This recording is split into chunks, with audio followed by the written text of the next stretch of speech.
Good evening बच्चों। आज हम लोग साझेदारी खाते के बारे में प्रैक्टिकल उसका अकाउंट्स कैसे बनाया जाता है ये डिस्कस करेंगे। पहले हम लोग साझेदारी व्यापार के बारे में थ्योरी डिस्कस कर चुके हैं कि साझेदारी व्यापार क्या होता है, साझेदारी व्यापार के क्या लक्षण होते हैं, साझेदारी व्यापार में पार्टनरशिप डीड जो बनता है, साझेदारी संलेख वो क्या होता है, इत्यादि इत्यादि। आज हम लोग उसके आगे ये प्रैक्टिकल कैसे बनाया जाता है, साझेदारी व्यापार का अकाउंट्स कैसे बनाया जाता है, प्रैक्टिकल क्वेश्चंस कैसे बनाया जाता है, उसको हम लोग स्टार्ट करेंगे और उसके बारे में थोड़ा सीखेंगे और समझेंगे। आप लोगों ने +1 लेवल में 11 में सोल ट्रेडिंग मतलब एकाकी व्यापार, सोल ट्रेडिंग मतलब एकाकी व्यापार, इसका फाइनल अकाउंट आप लोग बना चुके हैं। फाइनल अकाउंट नाम का एक चैप्टर था +1 में जो आप लोगों ने बनाया होगा। इस फाइनल अकाउंट में हम लोग क्या क्या बनाते थे। नंबर 1 ट्रेडिंग अकाउंट मतलब व्यापार खाता, प्रॉफिट एंड लॉस अकाउंट मतलब लाभ हानि खाता,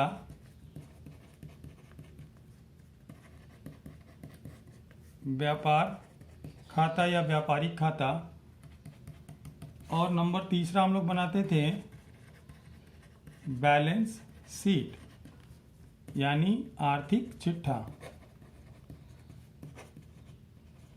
आर्थिक चिट्ठा ये आपको याद होगा।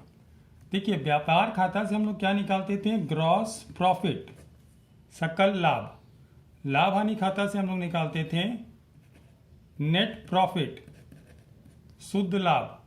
और आर्थिक चिट्ठा जो है वो व्यापार की स्थिति को दिखाने के लिए बनाया जाता था। इस आर्थिक चिट्ठा में आप व्यापार के सभी दायित्व, लायबिलिटी और एसेट को लिखते थे। लायबिलिटी मतलब दायित्व, एसेट मतलब संपत्तियों को लिखते थे, आर्थिक चिट्ठा बनाते थे। अब इसी आधार पे +2 लेवल में जो साझेदारी चैप्टर है, पार्टनरशिप चैप्टर है, इस चैप्टर में भी आपको साझेदारी व्यापार का मतलब पार्टनरशिप बिजनेस का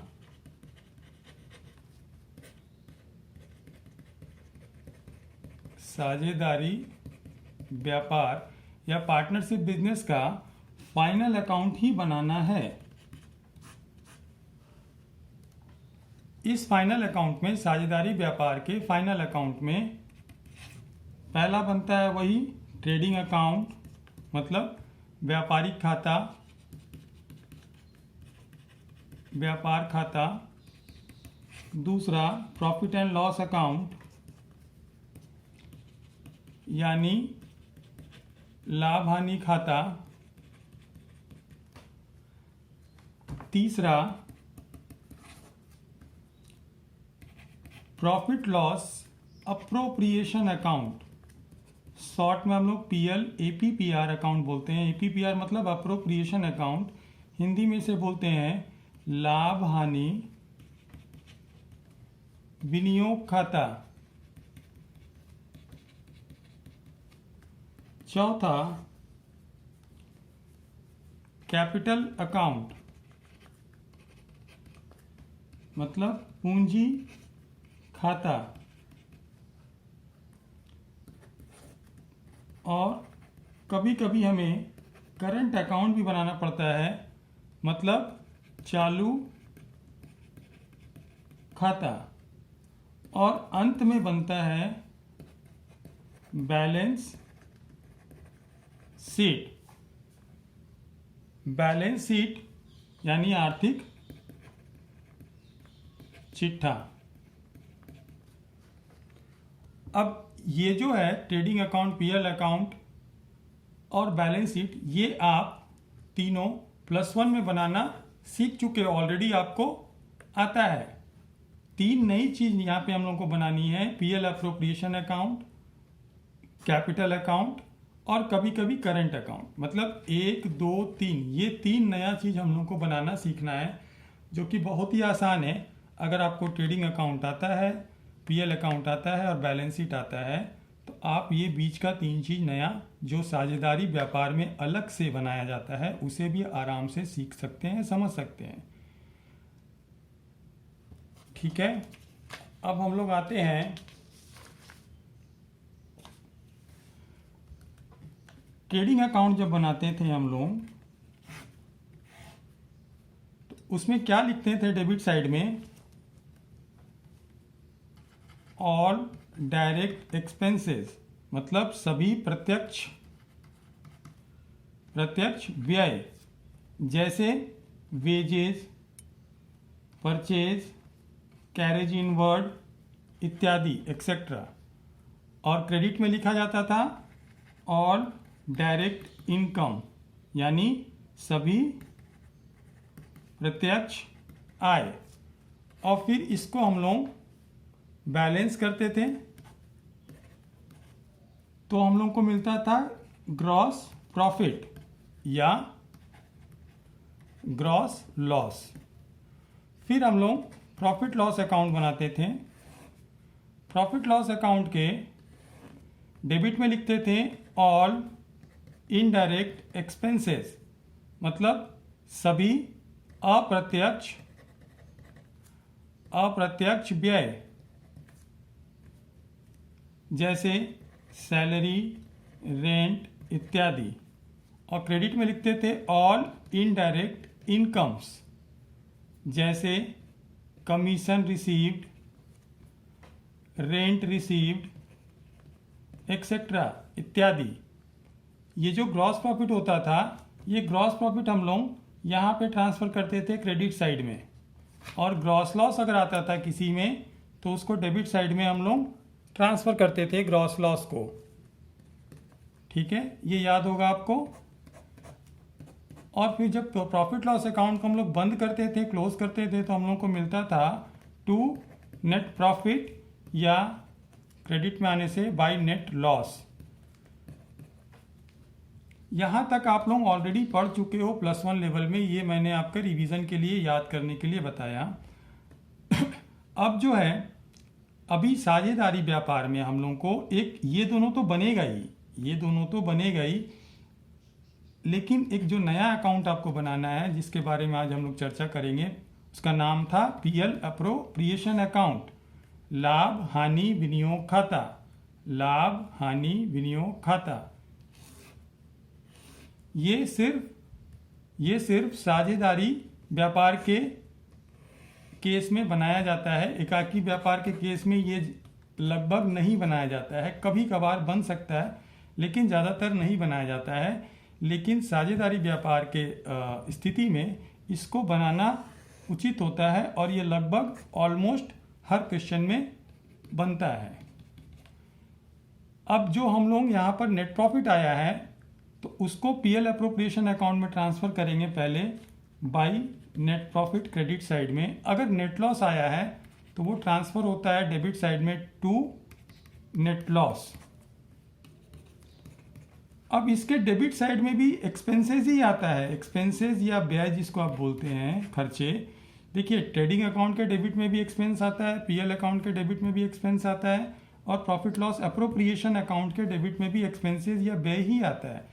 लेकिन किस तरह का? यहाँ आता था प्रत्यक्ष व्यय, यहाँ अप्रत्यक्ष व्यय। यहाँ पर आएगा आपका सभी वैसे व्यय जो पार्टनर से संबंधित हो, सभी वैसे व्यय जो पार्टनर से संबंधित हो, जैसे इंटरेस्ट ऑन कैपिटल, सैलरी किसी पार्टनर को अगर दे रहे हैं, मान लीजिए एबीसी पार्टनर वालों को सैलरी दे रहे हैं, इंटरेस्ट ऑन कैपिटल अगर दे रहे हैं पार्टनर को, मान लीजिए एबीसी को, तो वो, और भी बहुत सारे खर्चे जो पार्टनर से संबंधित है, जैसे interest on capital, salary, commission etcetera.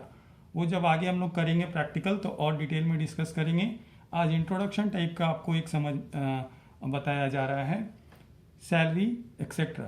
Credit में आता है सभी इनकम या आय, जैसे यहाँ पर सभी आय आते थे ट्रेडिंग अकाउंट में, पीएल अकाउंट में भी सभी आय आते थे, उसी तरह पीएल अप्रोप्रिएशन अकाउंट के क्रेडिट में भी, ये डेबिट साइड, ये क्रेडिट साइड, सभी आय आएंगे।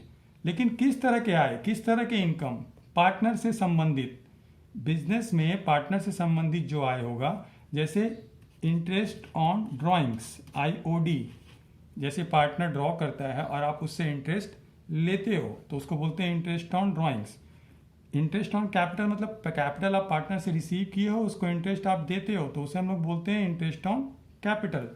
और इंटरेस्ट ऑन ड्राइंग्स हम लोग लेते हैं, तो ये व्यापार के लिए इनकम हुआ, बिजनेस के लिए, इसलिए इसको इनकम माना जाता है, आय माना जाता है और PL अप्रोप्रिएशन अकाउंट के क्रेडिट में लिखा जाता है। बाकी सारी आय को भी लिखने के बाद जो ज़्यादातर नहीं होते हैं, इंटरेस्ट ऑन ड्राइंग ही मुख्य होता है। और डेबिट में सभी खर्चों को लिखने के बाद पार्टनर से संबंधित खर्चे, फिर जैसे हम लोग इसको क्लोज करते हैं, जैसे हम लोग ट्रेडिंग अकाउंट को क्लोज करते हैं, प्रॉफिट लॉस अकाउंट को बंद करते हैं, क्लोज करते हैं और नेट प्रॉफिट नेट लॉस निकालते हैं, उसी तरह से PL अप्रोप्रिएशन अकाउंट को भी क्लोज किया जाता है। क्लोज करने से हम लोग को मिलता है रेसिड्यू प्रॉफिट या डिस्ट्रीब्यूटेबल प्रॉफिट, विभाज्य योग्य लाभ, रेसिड्यू प्रॉफिट या उसको हम लोग बोल सकते हैं डिस्ट्रीब्यूटेबल प्रॉफिट, विभाजन योग्य लाभ। अब जैसे मान लीजिए ये आया 10,000 रुपया या 9,000 रुपया आया मान लीजिए, और 3 पार्टनर है ABC, 3 मालिक है, 3 पार्टनर है, और उन लोगों का प्रॉफिट शेयरिंग रेशियो, लाभ हानि अनुपात जो होता है मान लीजिए वो 1:1:1 है। तो ये जो 9,000 है ये तीनों में डिवाइड हो जाएगा, 3,000, 3,000 और 3,000।